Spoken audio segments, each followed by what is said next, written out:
algunas estructuras de control.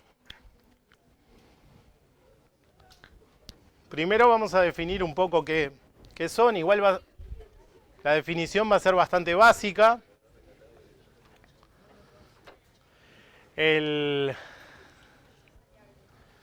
Ya lo mencioné unas transparencias más atrás, que básicamente las estructuras de control lo que me proveen son de mecanismos que me van a permitir determinar el orden de ejecución de las instrucciones, ¿tá?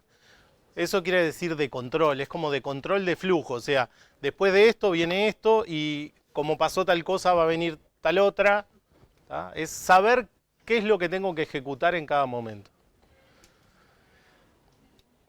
Y en general se usan bastante en los lenguajes de programación porque mejoran eso, la legibilidad y el mantenimiento, o sea, hacen que los programas sean fáciles de entender, digamos, o más fáciles de entender, ¿tá? Vamos a ver después al final que vemos algo de programación estructurada y vamos a comentar alguna cosa de programación no estructurada, que los lenguajes viejos, los primeros lenguajes de la década de los 70, no tenían estas estructuras de control, entonces todo se hacía a mano, ¿tá? Y los códigos eran bastante complicados de leer. Bien. Hay estructuras de control que funcionan a diferentes niveles. Algunas son a nivel de instrucción y otro a nivel de unidad, ¿tá? A nivel de instrucción básicamente lo que quiere decir es qué instrucción va a ejecutar después de otra, o sea, cuál es el flujo de instrucciones que tiene el programa. En el curso básicamente, y son los tres que existen, vamos a ver la secuencia, la selección y la iteración. Y dentro de ellos vamos a ver varias instrucciones que hacen eso, ¿tá? Hoy vamos a ver solamente la secuencia. Y la clase, creo que la clase que viene es selección y la siguiente iteración o algo así. Y después, a nivel de unidad, ¿tá? Unidad es como un agrupamiento de instrucciones, ¿tá? Es bueno, ¿qué unidad de programa, o sea, qué agrupamiento de instrucciones se ejecuta antes que otro, ¿tá? O en qué orden se ejecutan? Y para eso vamos a ver las nociones de subprogramas, que vamos a ver dos cosas, las funciones y los scripts. Así que empezamos con la secuencia, que es la instrucción de control que vamos a ver hoy.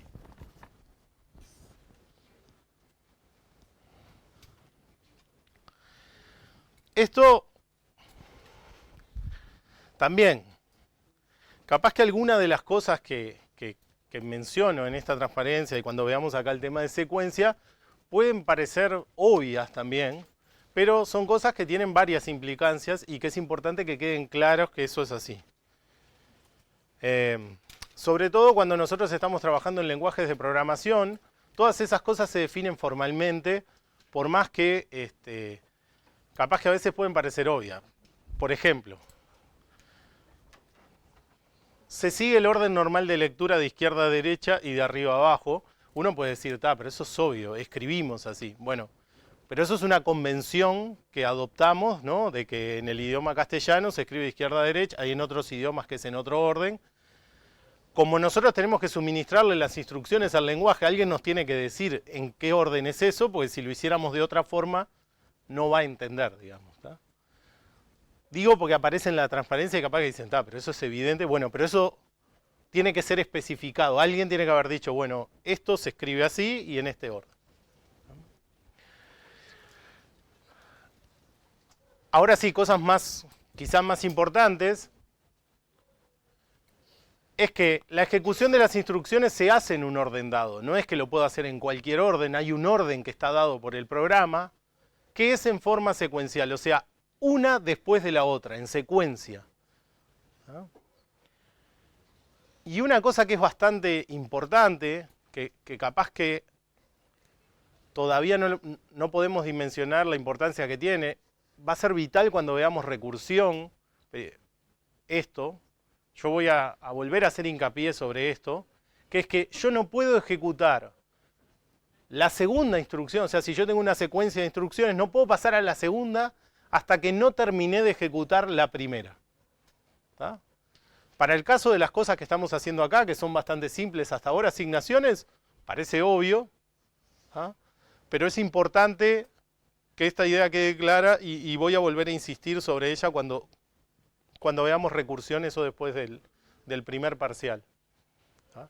O sea, hasta que yo no terminé de calcular lo que vale esto para poder cargárselo a Z, no puedo pasar a la siguiente instrucción. ¿Ah? Bueno, y las instrucciones, nosotros no estamos trabajando con nada de paralelismo ni nada, se ejecutan de a una por vez. O sea, siempre está ejecutando una sola instrucción. ¿Ah? ¿Se entendió eso más o menos? Hasta ahora va a parecer como lo más obvio, lo más natural. Cuando empiecen cosas acá en las que yo pueda llamar a una función, por ejemplo, que ahora vamos a ver que es una función y un script, ahí pueden pasar cosas más raras, ¿no? Si yo puedo escribir una función y la escribo acá en algún momento, todavía no sabemos ni qué es una función, ¿no? Pero supongamos que yo puedo llamar acá a función 1 de m. Y función 1 es un código que escribí yo.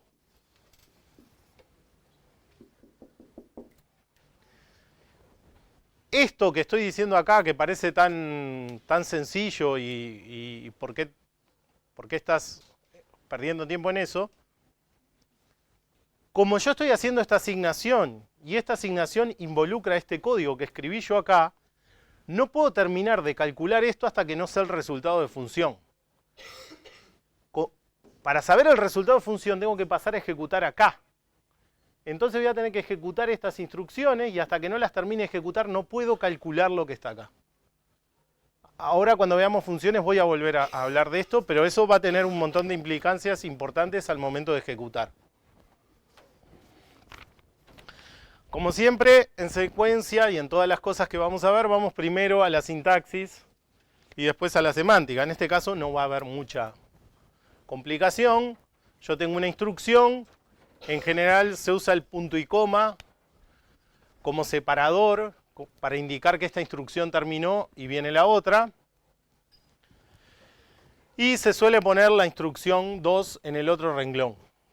¿Qué es lo que quiere decir desde el punto de vista semántico? Bueno, que voy a ejecutar la instrucción 2 después de que se ejecute la 1. O sea, ejecutó la 1 y a continuación la 2. ¿Se acuerdan que hace unas clases yo les hablaba de la indentación? Todavía con las cosas que tenemos no va a aparecer la indentación.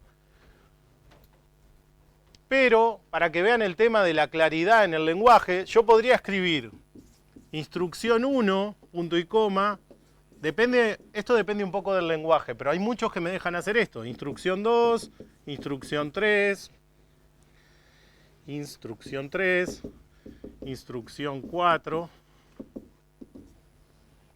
O puedo escribir, como está puesto ahí, instrucción 1, instrucción 2.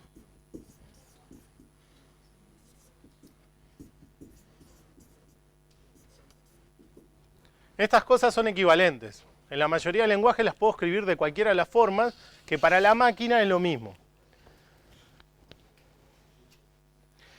Voy a escribir el código aquel solamente a forma de ejercicio para que vean que realmente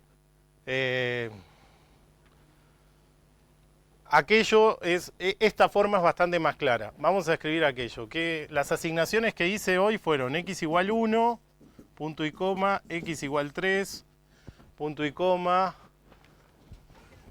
m igual a 0, no sé, las estoy poniendo todas para que se vea. Son las mismas que están allá. Z es igual x más y más m, punto y coma. Y es igual x más 1, punto y coma. Y es igual x más 1. X igual 7.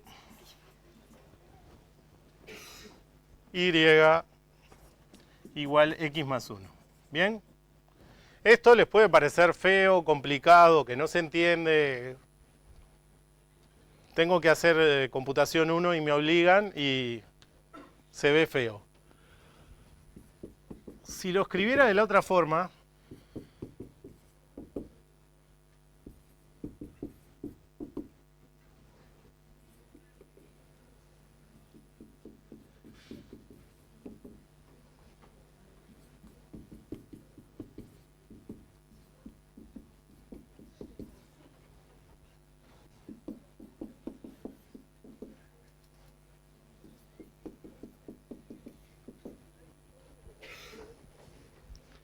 Si lo escribiera de esta forma, Octave, MATLAB, el lenguaje que utilizan lo va a entender exactamente igual. Ahora, por lo menos me parece a mí que esto es muchísimo más claro que esto. Para arrancar, porque acá cuando tengo cosas más complicadas, tengo que mirar bien, a ver, el igual está acá, ¿dónde está el punto y coma? Esto es con esto. Acá el renglón me da la unidad, digamos. Esto es mucho más fácil de leer que esto otro. ¿Ah? Capaz que esto nunca se les ocurre escribirlo, pero cuando vayamos viendo las estructuras, yo voy a ir hablando de la indentación, de cómo escribir el código prolijo en una hoja. ¿Dónde? Este, x igual 7. Es el mismo código que está allá, pero puesto todo junto. ¿Por qué es esto? Porque, como les decía, aparte de hacer programas correctos, aparte de que sean, si bien no es central en el curso el tema de la eficiencia y eso, pero es importante que si tienen que recorrer una estructura una vez, no la recorran 10 veces, también es importante el tema de la claridad. ¿Por qué? En este caso no va a ser porque, como hablábamos de si uno hace un código y mañana lo tiene que reutilizar, porque los que corregimos las pruebas somos personas, no son computadoras. Entonces, si ustedes me escriben un código así, en general me va a costar mucho entender qué quisieron hacer, y si lo escriben así es bastante más fácil. ¿Ah? Entonces vamos a tratar de, a medida que vayamos viendo temas, ir dándoles como piques de cómo escribir el código prolijo, para que eso simplifica el que nosotros entendamos lo que ustedes quieren hacer. ¿Ah?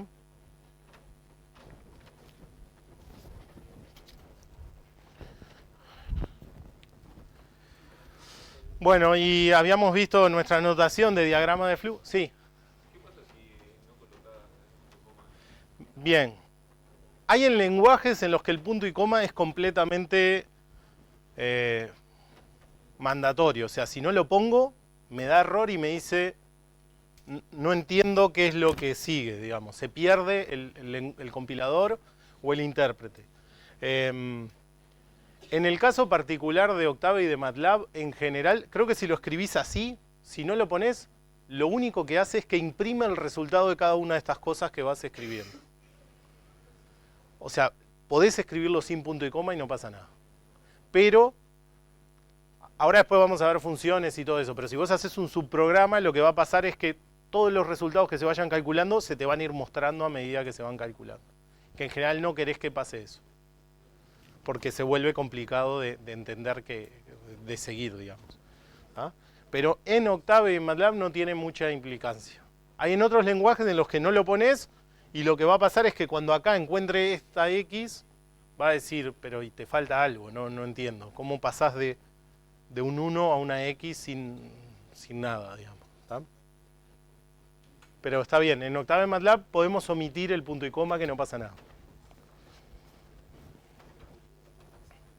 Bueno, y tenemos el diagrama de flujo, vimos todo aquello de los diagramas de flujo, está bueno esto de visualizarlo así, en este caso es bastante sencillo, pero para otras instrucciones nos va a servir.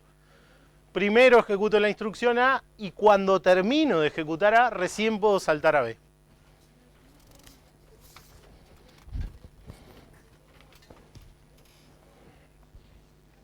Bueno, y ahí hay un ejemplo de secuencia, allá ya escribí otro, y ya ejecutamos ejemplos de secuencia, ¿no? Todo esto que hicimos de que yo fui agregando otra instrucción y dije, ¿qué pasa si hacemos esto y qué pasa si hacemos esto? Lo que estábamos haciendo era una secuencia, ¿tá? No voy a hacer otro ejemplo de secuencia porque ya está, digamos. Me parece que quedó claro y no hace falta. ¿Ah? Salvo que alguno tenga dudas. ¿Ah? Pero secuencia es lo que veníamos haciendo hasta ahora cuando escribía más instrucciones. Agregaba una, agregaba otra. Lo que no les decía es que era una secuencia. ¿Ah?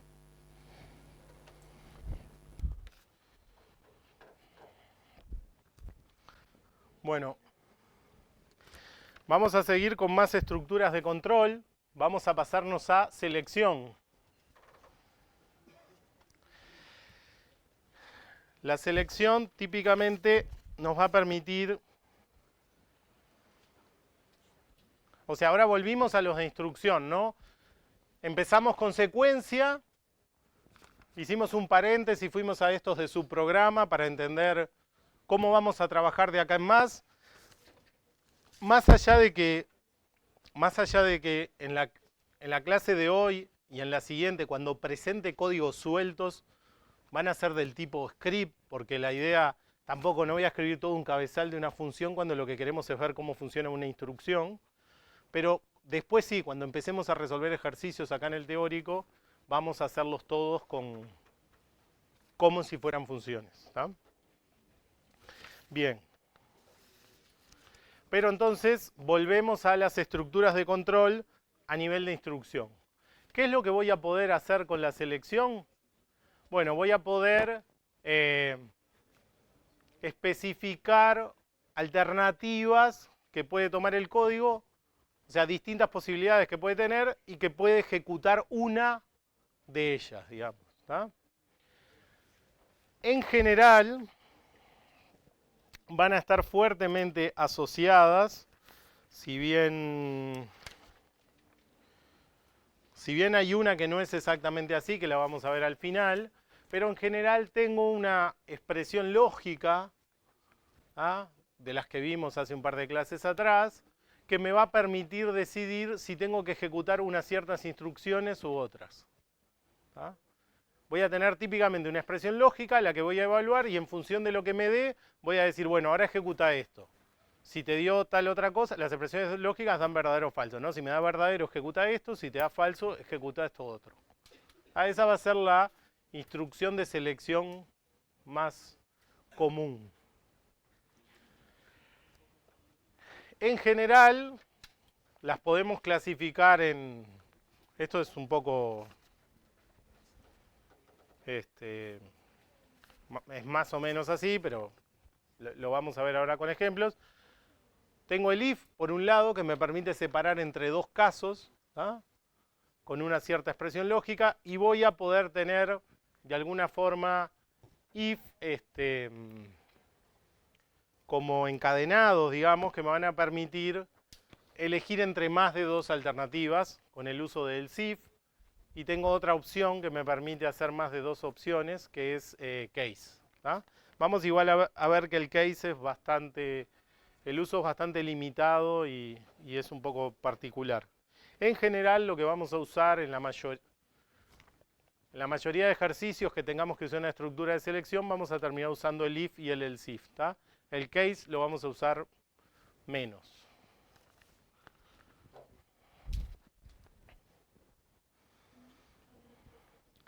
Como siempre vamos a empezar un poco con la... Bueno, estas me quedaron en orden cambiado. En general empezamos siempre con la sintaxis y después con la semántica. Voy a poner la de sintaxis primero. Después cuando las publique les cambio el orden. Bueno, como ya les había dicho hace unas clases pasadas, ya lo vieron con function y todo eso. Los lenguajes, la mayoría de lenguajes de programación son en inglés, así que bueno, hay que familiarizarse con el uso de las palabras reservadas, se les llama, que son palabras específicas que tengo que usar en el lenguaje para decir algunas cosas. Son relativamente pocas y van a ver que aunque no sepan inglés, digamos, rápidamente se le agarra la mano a eso. No. Serán 10 palabras, 12 palabras, no más que eso. Bueno, para poder expresar una selección de dos alternativas, dijimos que la instrucción que vamos a tener es el if. El if se va a escribir de esta forma. If, una cierta condición, un conjunto de instrucciones que voy a poder ejecutar. Puede ser una o varias instrucciones. Else, el else quiere decir en otro caso, o si no pasa eso, digamos. ¿Tá? Otro conjunto de instrucciones. Y después un end al final para indicar que terminó el if. ¿Tá? Fíjense cómo acá aparece esto que yo les decía de la indentación. Esto está escrito un poco más hacia adentro, entonces me doy cuenta de que acá hay como un agrupamiento, acá hay otro. Básicamente, si la condición se cumple, las instrucciones que voy a ejecutar son las que están acá, y si no se cumple la condición, las que voy a ejecutar son las que están acá. A ver, que la anterior me parece que no aportaba mucho. Eso, voy a seleccionar entre dos alternativas de acuerdo a la evaluación de la condición lógica. Creo que lo que está acá más o menos ya lo había expresado, pero como la estamos presentando en la instrucción, es importante que quede claro. Yo vengo con mi flujo de ejecución y me encuentro con un if. Lo que va a pasar es que se va a evaluar la condición. Si esa condición es verdadera, voy a ejecutar la instrucción o el conjunto de instrucciones, instrucción 1. Si no se cumple la condición, se va a ejecutar la instrucción 2. ¿Ah? Pero acuérdense, condición lógica me da verdadero o falso, una de las dos cosas. O sea que voy a ejecutar uno de los dos flujos. Nunca voy a ejecutar los dos. ¿Ah? Siempre ejecuto uno solo.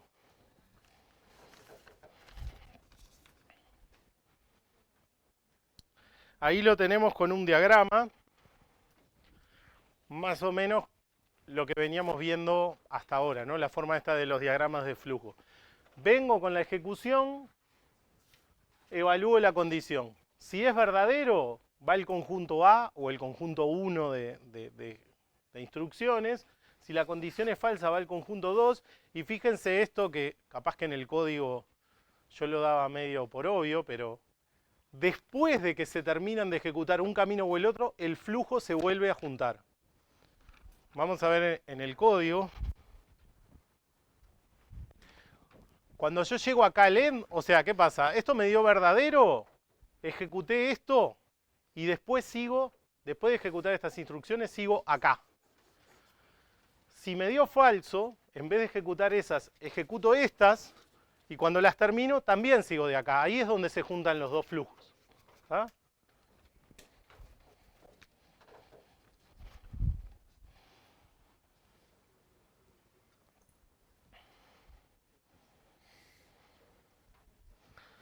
Entonces, bueno, acuérdense,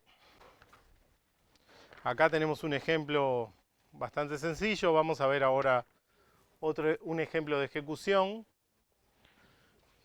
Esto es solamente para ver la sintaxis. Bueno, por ejemplo, ¿para qué me puede servir? Si quiero distinguir si una operación la puedo hacer, si x es distinto de 0 o no. O sea, si x es distinto de 0, puedo hacer la división entre 0. ¿Ah? Si no, divido entre 4. No sé, esto no tiene ningún sentido específico, digamos, pero es para fijar un poco la idea. Acuérdense que acá lo que tengo es una condición lógica, o sea que podrían ser varias condiciones juntadas con AND y OR. No tiene por qué ser solamente una condición. Vamos a hacer un ejemplo de ejecución.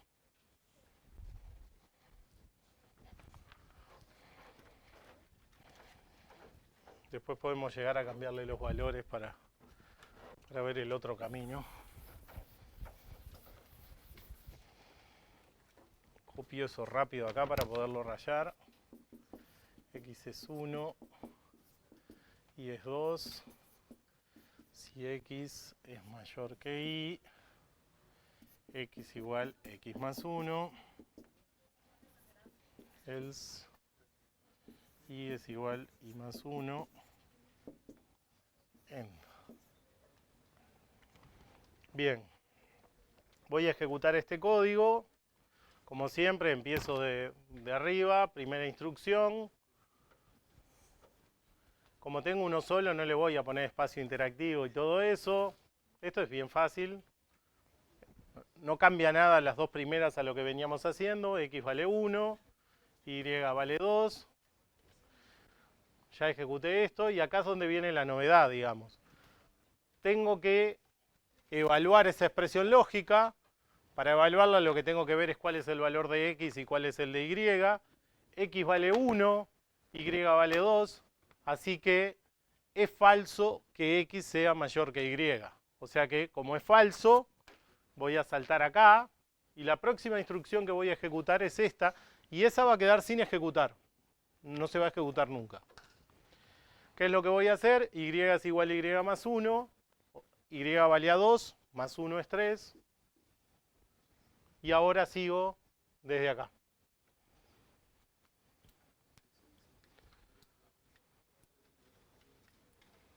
Vamos a... Eso no se debe ver nada.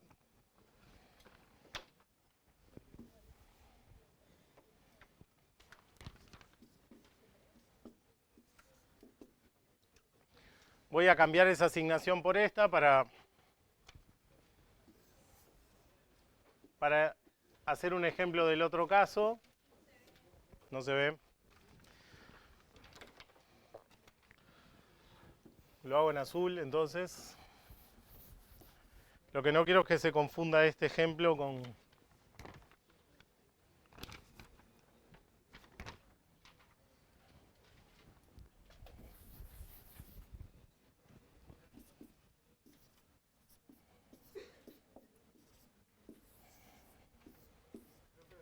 ¿Sí?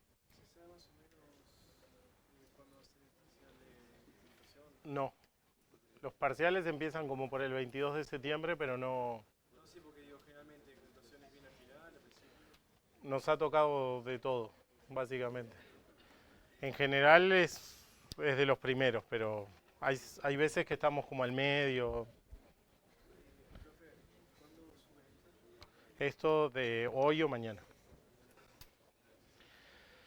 Bueno, dejé en negro el ejemplo que estaba hecho, voy a hacer con azul el otro para que no se genere confusión. X es 4. Ahora tengo que ejecutar esta instrucción. Es el mismo código, lo único que en vez de x igual 1 tengo x igual 4. Para ver el otro ejemplo, para que vean que no hay nada raro. Si x vale 4, perdón, x vale 4 porque hago esto, y vale 2. Vengo a evaluar esta expresión. X es mayor que y, x vale 4, y vale 2, x sí es mayor que y, es verdadero, así que ejecuté esa instrucción, ejecuté esa y ahora vengo acá.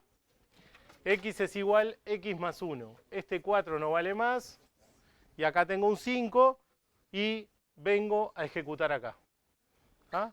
En un flujo ejecuté una instrucción, en otro flujo ejecuté la otra. La del else no se hace. O sea, la condición se cumple o no. Si se cumple, se hace lo que está acá, y si no se cumple, se hace lo que está acá. Pero es una o la otra. Nunca ejecuto las dos cosas. ¿Se entendió eso?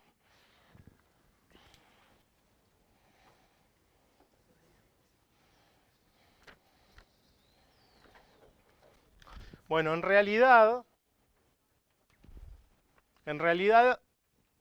yo les dije que esto permite elegir entre dos opciones, y el else en realidad es opcional. Yo puedo escribir un if sin tener else, seguido directamente del end. No, el end tiene que ir. ¿Qué es lo que quiere decir eso? Lo que quiere decir eso es que si pasa tal condición, ejecuta esta instrucción. Solamente eso. Si no pasa, va a saltar acá. ¿Está? En el ejemplo que teníamos hoy teníamos los dos flujos, ¿no? Si hiciéramos el diagrama de flujos, en este caso sería así. Sería la condición.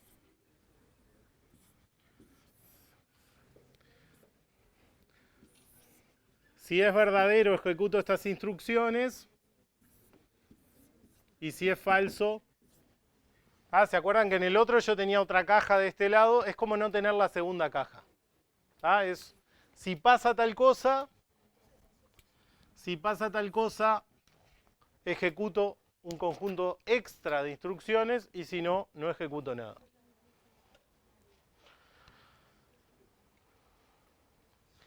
Bien.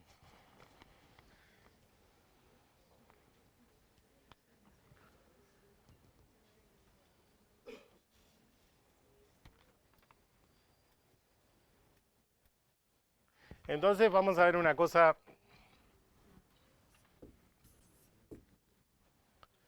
Tenemos una instrucción que nos permite ejecutar para dos cosas y una que nos permite ejecutar para una. Voy a escribir algo de código que está mal, digamos, que no... si bien funciona, no es correcto porque estoy usando algo que no debería usar o no de la forma en que lo estoy usando. Si yo tengo una expresión que es if una cierta condición,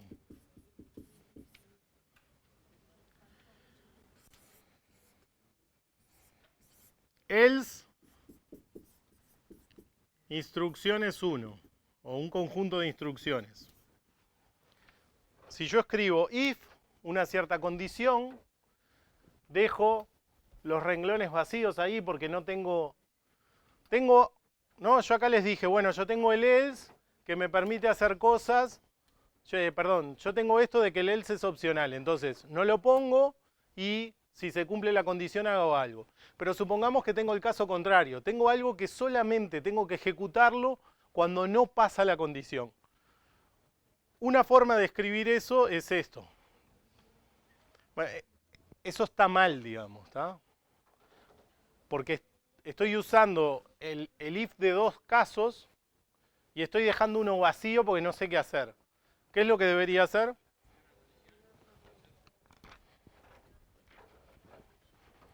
Lo que debería hacer es negar la condición. If not condición, instrucciones 1, end. ¿Se entendió eso? ¿Qué? Yo tengo un if que el if con else me permite separar en dos casos que se ejecuta uno o el otro. Y tengo un if sin el else que solamente ejecuta un caso. ¿Tá?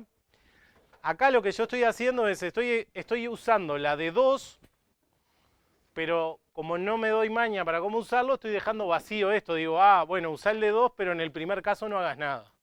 Esto no está, digamos, este código funciona y anda, pero es ese tipo de cosas que es un error de programación, digamos. Acá no estoy usando la herramienta adecuada, digamos. ¿Tá? ¿Por qué? Porque yo tengo una instrucción que me permite ejecutar algo si tengo, cuando tengo un caso solo, digamos, que es el if sin else. El problema es que el if sin else no me sirve. ¿Por qué no me sirve esto? Porque yo preciso que el código se ejecute cuando esto es falso. Esto es falso cuando el opuesto es verdadero, cuando el negado es verdadero. Entonces, en vez de escribir if condición, yo tengo que poner if not condición, ejecuto el conjunto de instrucciones 1. Lo que hablábamos la otra vez de la tabla de verdad, o sea, esto puede ser o verdadero o falso. Yo lo que quiero es que esto se ejecute cuando esto es falso. Entonces, el negado de la condición es verdadero. Y no me importa esto porque esto va a dar falso, el negado de la condición. O sea, nunca va a entrar, ¿tá? Solo lo que estoy haciendo es negar eso, entonces entro cuando es falso. ¿Tá? ¿Se entendió eso más o menos? Bien. Sí. Sí. Claro. O sea, lo que estoy haciendo es negando el resultado de verdad de la condición. Esa condición va a dar verdadero o falso. Si yo digo not, es que me dé la contraria. Entonces, esa solo va a entrar cuando la condición sea falsa, porque el negado del falso es verdadero. ¿Ah? Bien. Bueno, tenemos...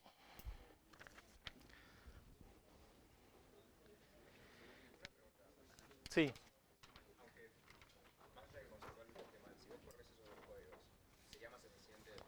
Pero no es por eficiencia, eso es porque el que lee ese código, si vos lees este código, decís, ¿se olvidó escribir algo ahí? Es lo primero que pensás, le faltó algo, no se dio cuenta qué código poner ahí y no lo puso. Pero es más por eso, porque en realidad los dos evalúan una condición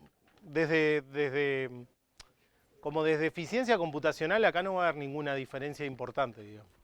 La diferencia es eso, que el que lee el código dice, ¿por qué está esto en blanco?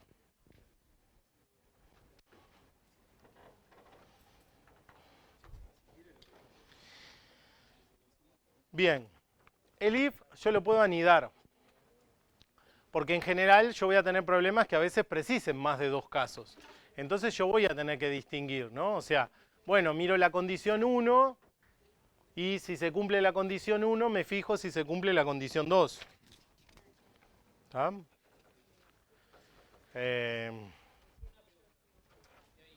Sí. Sí. Sí.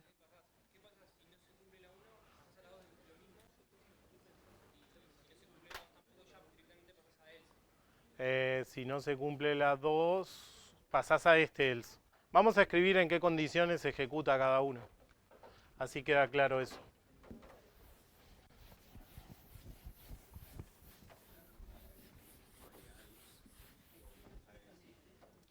Vamos a ver ahora. Ahora vemos el else if. Bueno, acá tengo dos condiciones básicamente. ¿Se acuerdan que en esto siempre hacíamos en las cosas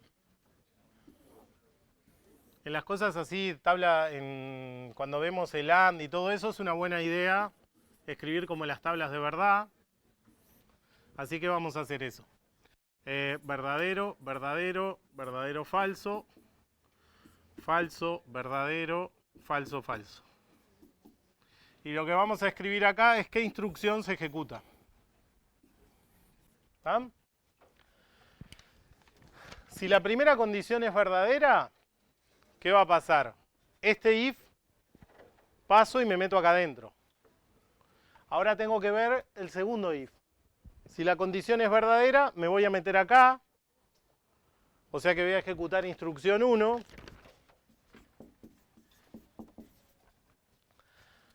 Voy a hacer rayas acá para que quede claro.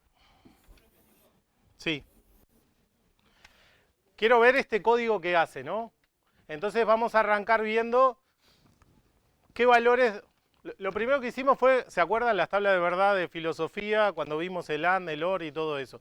Cuando yo tengo algo con varias expresiones lógicas y quiero ver cómo se comporta, típicamente lo que hago es probar todas las combinaciones posibles, ¿no? La condición 1 puede ser verdadera o falsa y la 2 puede ser verdadera o falsa, o sea, tengo 4 casos posibles. Verdadero, verdadero, verdadero, falso, falso, verdadero, falso, falso. Esos son los 4 casos. No puede haber ningún otro caso de código que yo escriba que genere otra cosa que no sea uno de estos 4 casos. ¿Está? Eso deberían tenerlo claro, pero es así. Entonces empiezo a ejecutar el código. Lo primero con lo que me encuentro, empiezo por este caso, es el que voy a probar primero. Empiezo por la primera condición. La condición 1, de acuerdo a esta tabla, me dice que se va a cumplir, va a ser verdadera. Entonces tengo que empezar a ejecutar el código que está adentro del else. ¿Ah? Paso a la segunda condición. Esa condición también es verdadera, porque me lo dice la tablita, que esa condición también se cumple. Entonces paso a ejecutar esta instrucción. Adentro de este if, ejecuté esto y llego hasta el end. Adentro de esto, ya ejecuté todo lo que está dentro del if, o sea que salto para acá y se terminó. Lo único que hago, si las dos condiciones son verdaderas, es ejecutar instrucción 1. ¿Tá? O el conjunto de instrucciones 1. No ejecuto más nada. ¿Se entendió eso? ¿Ese se entendió por qué sale por ahí? Sí. Bueno, si la primera condición es verdadera, otra vez paso acá y estoy ejecutando esto. La segunda condición es falsa, estoy en este caso, o sea que, como es falso, salto acá y ejecuto estas instrucciones que están acá. Instrucción 2. Llegué al final del end, se terminó lo que está acá adentro, salto acá, no ejecuto más nada, ejecuto una sola cosa. ¿Ah? Hasta acá me siguen, ¿está todo bien? Vamos ahora con estos dos que empiezan con falso. Si la primera condición es falsa, voy a saltar acá al else. ¿Ah? Porque esta condición no se cumple, salto acá. ¿Qué es lo que tengo que hacer? Ejecutar instrucción 3. ¿Importa la condición 2? no importa. O sea que en estos dos casos ejecuto la instrucción 3. ¿Se entendió eso?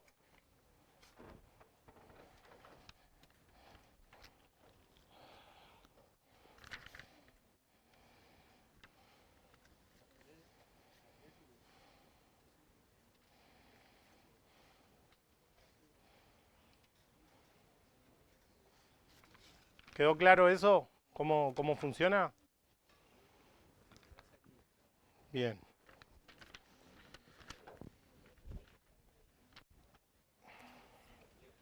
Bueno, esto de que anido condiciones, de que puedo tener una condición y otra condición, tiene una razón de ser y es cuando yo quiero distinguir acá otros casos. Hay que tener ojo de no caer en esto, ¿no?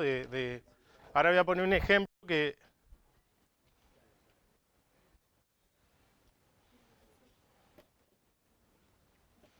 Esto quedó con la animación. Fíjense acá. Si yo estoy escribiendo esto, si A mayor que B y A mayor que C hago esto, fíjense que la única forma de ejecutar esto es si se cumplen las dos condiciones. Y es el único caso que me interesa. En los otros casos no tengo que hacer nada. Entonces no tiene sentido que escriba este código de esta forma. Porque estoy escribiendo un código como eso. Imagínense que en vez de ser 2 son 5 condiciones, voy a meter 5 if para adentro, el código no se va a entender mucho, cuando en realidad lo puedo resolver con una expresión lógica. ¿Tá? Esto también hay que tenerlo en cuenta y ver un poco el caso en el que estoy. Acá lo único que me interesa, en este caso, es que se cumplan las dos condiciones. Si se cumplen las dos condiciones, es que sean verdaderos estas dos cosas. Entonces lo que hago es pongo un AND. Si es verdadero esto y esto, entonces hace esto. ¿Ah? No, o sea, tengan ojo con eso de que, como puedo anidar if, no empiecen a anidar if. Piensen las expresiones lógicas que están usando, si realmente precisan anidar o no precisan anidar. ¿Tá? En general, cuando tengo anidamiento es porque tengo más subcasos, digamos. ¿Tá? Tengo que tener más subcasos para hacerlo. O sea, tiene sentido anidar y en muchos casos me va a ser útil. ¿Tá? Pero vean efectivamente qué es lo que están haciendo en ese caso. Vamos a ver otro ejemplo que nos va a servir un poco como de punto ahí de partida para llegar al ELSIF. Uno que está hecho, no sé, son tipo notas al estilo americano y después están pasadas a notas al estilo, no sé, nuestro, notas del 0 al 12.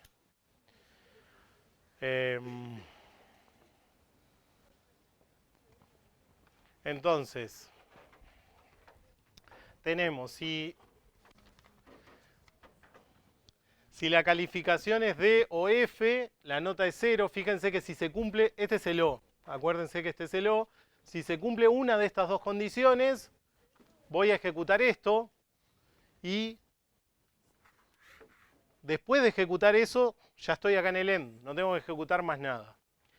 Si estas condiciones son falsas, o sea, si estas dos cosas no se cumplen, o sea, la calificación no es D y no es F, voy a saltar acá al else y voy a evaluar otra vez las condiciones.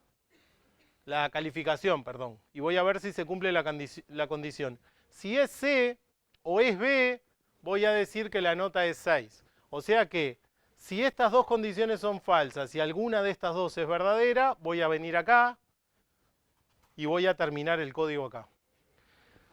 Después, por último, o sea, si esta condición también fue falsa, o sea, si esto fue falso, o sea, quiere decir que no fue D y no fue F, no fue C y no fue B, voy a venir acá y voy a mirar si es A.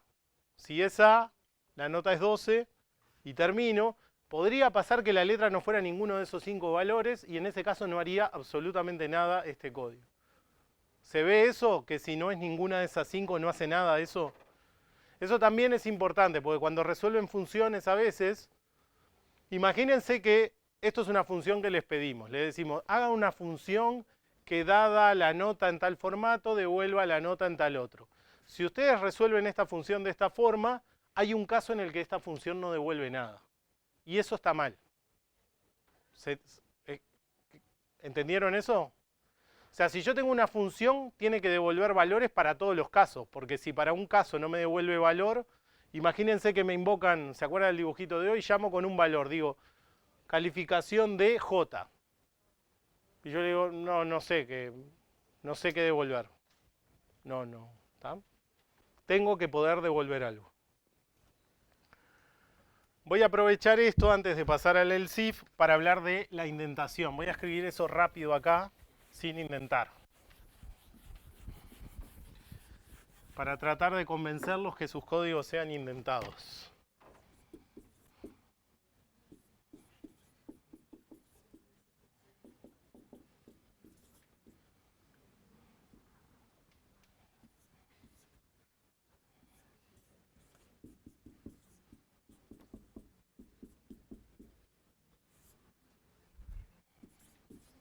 Voy a escribir solo las notas, no los comentarios esos.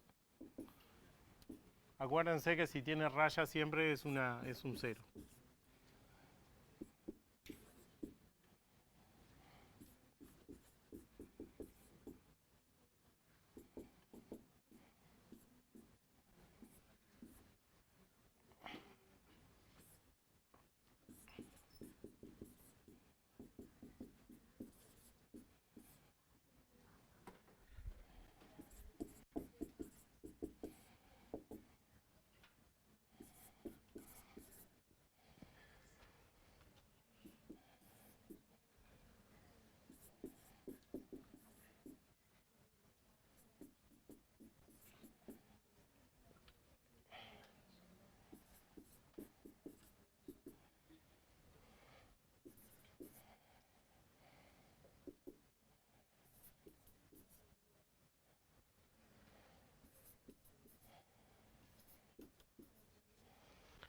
Bien.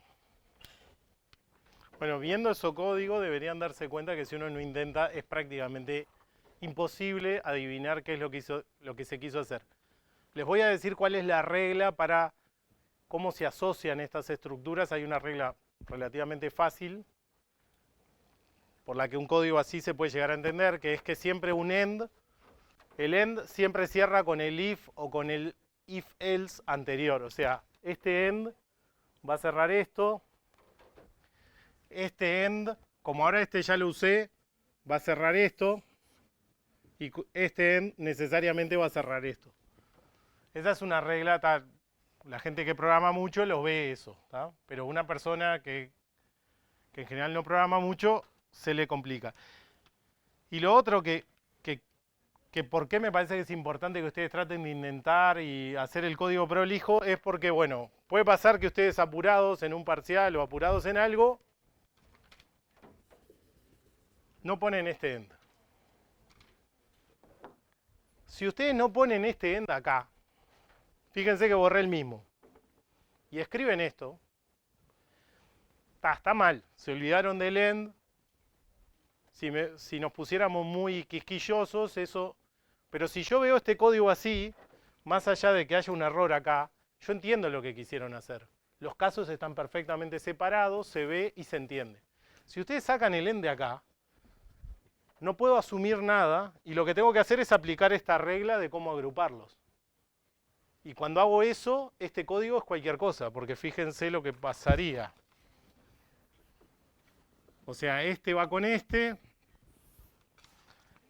iría con este iría con este, y acá ya no sabría si eso es así o no es así o cómo es.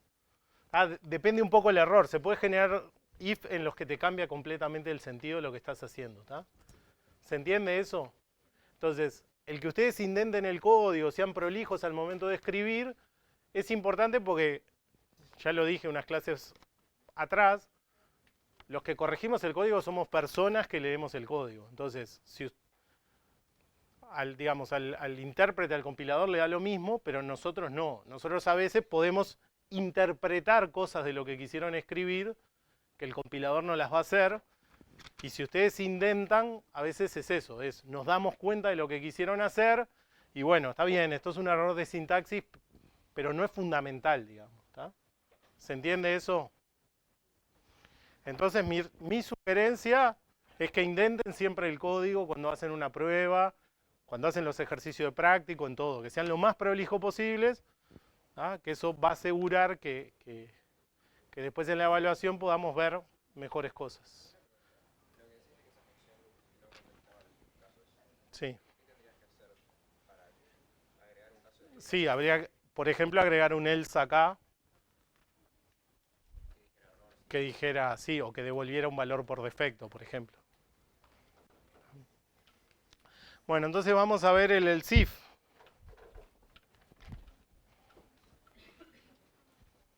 Cuando yo tengo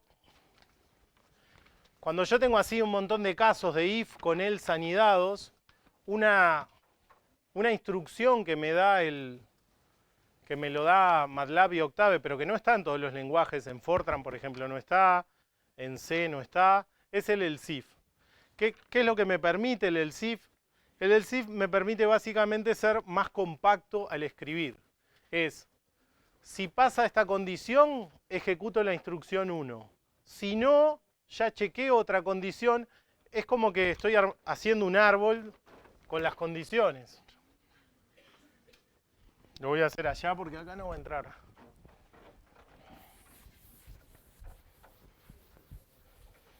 En general, cuando yo tengo así muchos casos, lo que me interesa hacer es ejecutar un cierto código en función de lo que vale algo. Entonces, bueno, si la condición 1 es verdadera, lo que voy a hacer es ejecutar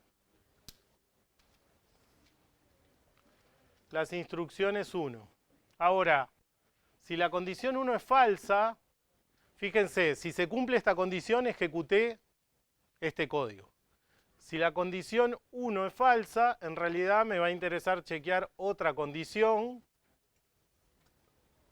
la condición 2, para ejecutar otro conjunto de instrucciones.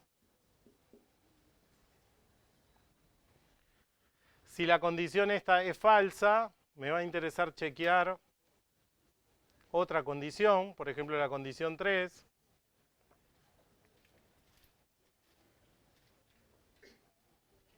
Le voy a correr un poco más arriba porque no entra.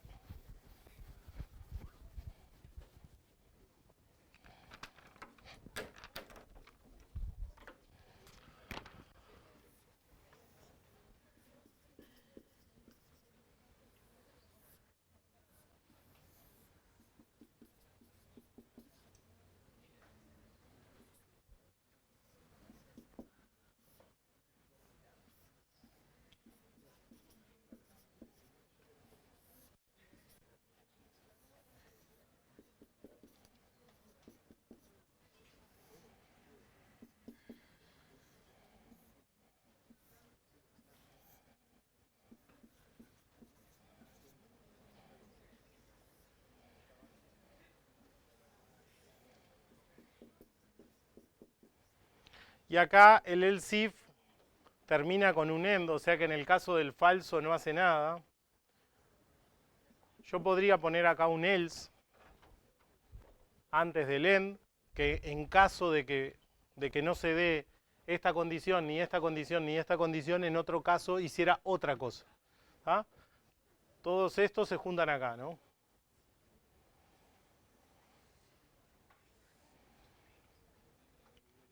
¿Qué es lo que me está dando esto? Básicamente lo que me está dando la chance es de escribirlo más compacto. ¿Qué es lo que me está ahorrando eso?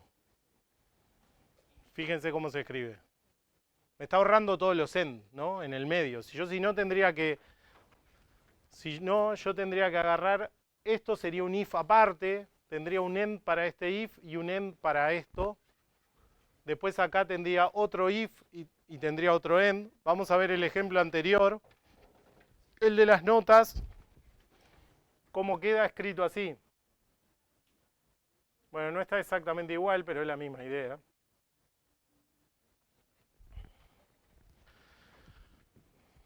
En el otro estaba con as y con... ¿no? Si se cumple tal condición y tal condición, la nota es esta. Si no, si se cumple tal condición es esta. Si no, si se cumple tal condición es esta. Es el mismo ejemplo de las notas, o sea, son tres casos. ¿Tá? Y fíjense que está quedando mucho más compacto. No preciso todos los end que me obliga. Si esto no lo escribiera con el SIF, yo tendría un end para este else, que es el que está acá. Después para este otro if else, tendría otro end. Y después tendría un end para este if. ¿Se acuerdan que teníamos 3 end en el anterior? Acá con uno solo queda resuelto, digamos. Esto es más compacto, es más claro. En principio es equivalente, se pueden usar las dos cosas. Este queda más fácil de ver si claramente es el caso en el que se precisa usar. Es eso, tienen que separar en los else. ¿Ah? ¿Se entendió esto? Acá, como les decía, puedo tener al final, sin necesidad de poner otro end, puedo tener acá un else, distinguiendo otro caso distinto. ¿Tá? O sea, acá, voy a hacer con una flechita, podría decir else, nota, no sé, 0, 4, yo qué sé, no sé, 10, yo qué sé. Con el mismo end ese que está ahí. Yo puedo decir, bueno, si pasa esto, si no, si pasa esto, si no, si pasa esto, si no, tal otra cosa, como un caso como por defecto, digamos. ¿Tá? Si no pasa ninguna de las condiciones por las que yo pregunté explícitamente, da ese otro valor. ¿Se entendió eso?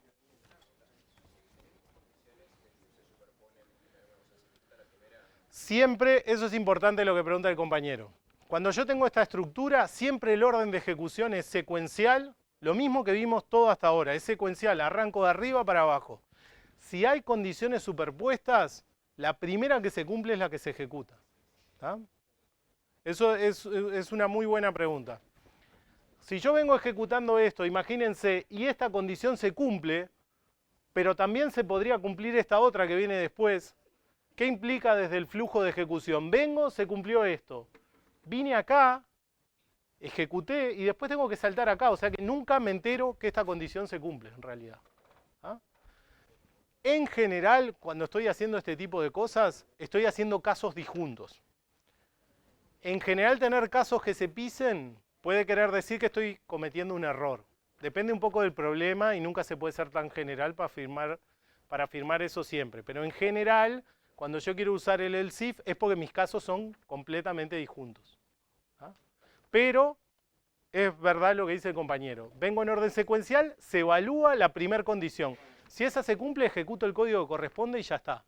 Si esa no se cumple, paso a la segunda y así. Cuando una se cumple, ejecuto el código. No me importa si hay otras condiciones que también se pudieran llegar a cumplir. ¿Ah? Por último, vamos a ver el case, que es una estructura un poco más rara. Esto van a ver que a veces se usa cuando vean después la parte de representación interna de datos. A veces se usa, por ejemplo, cuando uno trabaja con ASCII.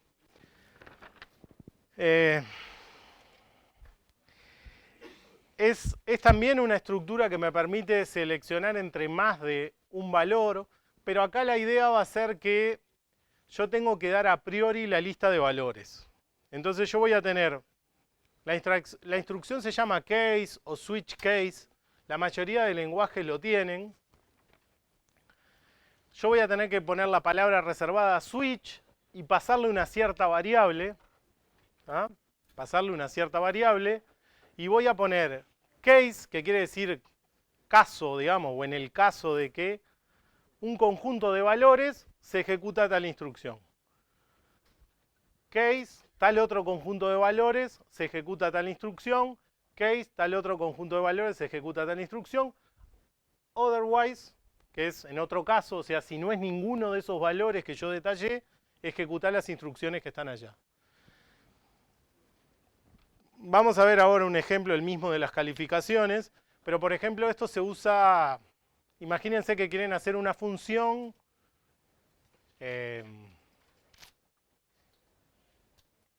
por ejemplo eso, como decía, con la tabla ASCII, con la tabla ASCII no, con hexadecimales. Cuando vimos las tablas ASCII les dije que existían unos números que eran hexadecimales, ¿Ah? Hexadecimales es en base 16.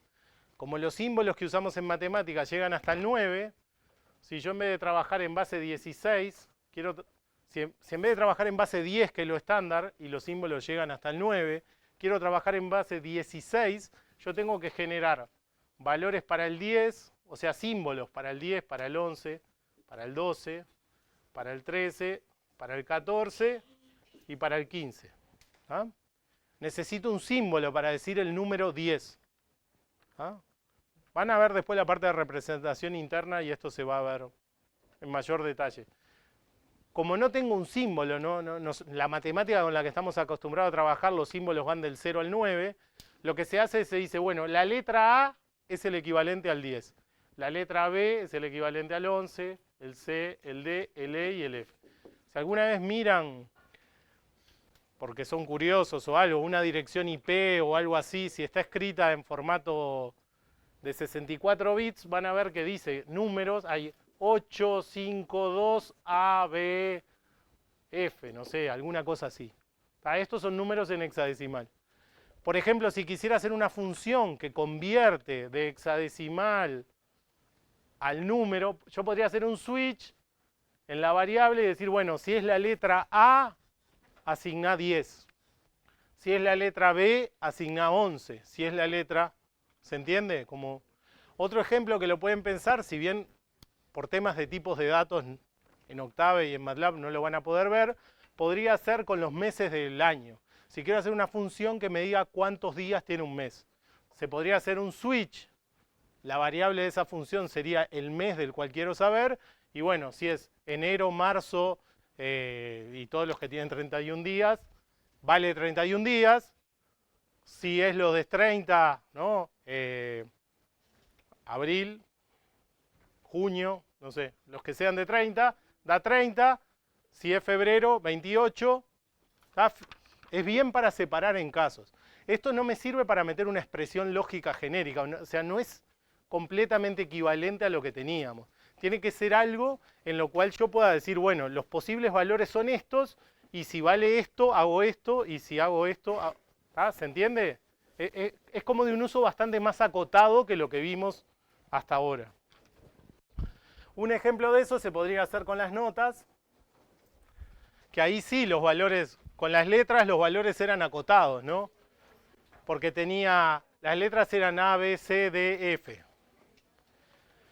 Entonces, bueno, hago un switch en la calificación, si vale D o vale F, la nota es 0, si vale C o B, la nota es 6, si vale A, la nota es 12, y en otherwise, o sea, si no es ninguno de esos casos, vale menos 1. Algunas cosas importantes con esto, si tengo solapamientos, otra vez pasa lo mismo que dijimos hoy, la primera que se cumple es la que se ejecuta, las otras no me importan, y bueno, y es eso, tiene que ser algo que yo pueda establecer los casos, no me sirve para cualquier cosa, ¿tá? ¿Se entendió más o menos esto? Sí. No. El problema es ese, que te puede quedar no especificado lo que devuelve, ¿tá? Pero se puede usar, el de Octave tendría